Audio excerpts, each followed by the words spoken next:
Richard. Allez, on reste en moto. Moto de série, cette fois-ci, l'une des plus grosses motos du marché, la Yamaha MT-01 SP. Celle-là, c'est pas possible de l'essayer à l'insu de son plein gré. Un peu facile celle-là. Ouais, mais ouais. Une série spéciale donc que Philippe Monneret a voulu tester avec Richard Virang, vous l'aurez reconnu, grand amateur de deux roues avec ou sans moteur d'ailleurs. Alors que vaut la MT-01 SP? Est-ce une moto frime ou une vraie sportive? Direction le Castellet dans le sud de la France. Richard Virang profite d'une retraite bien méritée chez lui près de Toulon. Le vélo pour lui c'est fini, mais comment ne pas oublier son palmarès? 7 maillots à poids, 46 victoires dont celle-ci au Mont Ventoux, une de ses préférées. Et pour Richard Virang, le deux roues maintenant, ce n'est que du plaisir.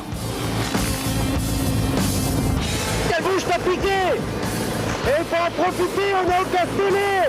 C'est maintenant qu'il faut en profiter, il n'y a pas de radar. Richard, étonnant, cette grosse machine. Ça tient par terre avec ses suspensions Öhlins. Ça a de la garde au sol. Non, bonne moto avec du coffre, de l'accélération. Bon, il manque quand même un petit truc, hein. Un bon petit carénage, parce qu'à 200 km/h sans carénage, c'est chaud. T'as raison, on va justement continuer cet essai sur la route tranquillement.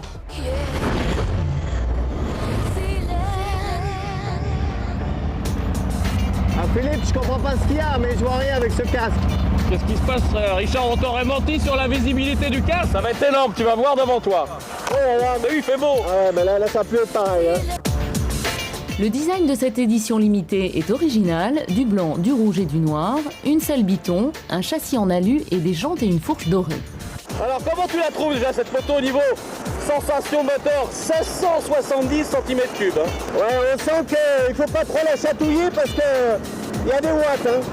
Donc au niveau de la tenue de route, elle est très agréable, elle est très souple. Ah, comment t'as commencé la moto? Ah ben, j'ai commencé par un cyclomoteur, un motobécane que je m'étais acheté et que j'avais trafiqué pour essayer d'aller plus vite. Mais après, je l'ai vite troqué contre mon vélo. Et t'es allé plus vite avec le vélo, tu t'es aperçu? C'est vrai qu'en vélo, j'allais assez vite, hein, un peu plus vite que la mobilette.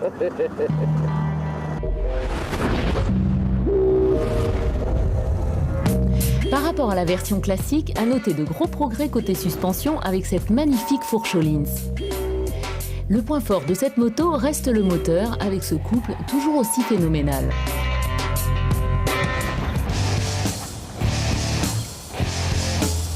Et si tu devais convaincre quelqu'un de l'acheter, justement? Tirée confortable, elle est vachement souple au niveau des amortisseurs. La garde au sol est très sympa. Le freinage, impressionnant. Dès que ça roule, elle est légère, on aurait cru qu'on soit sur un vélo presque. Alors laquelle choisir, cette édition limitée ou l'original? Outre le prix, c'est le look qui fait la différence. C'est donc avant tout une affaire de goût.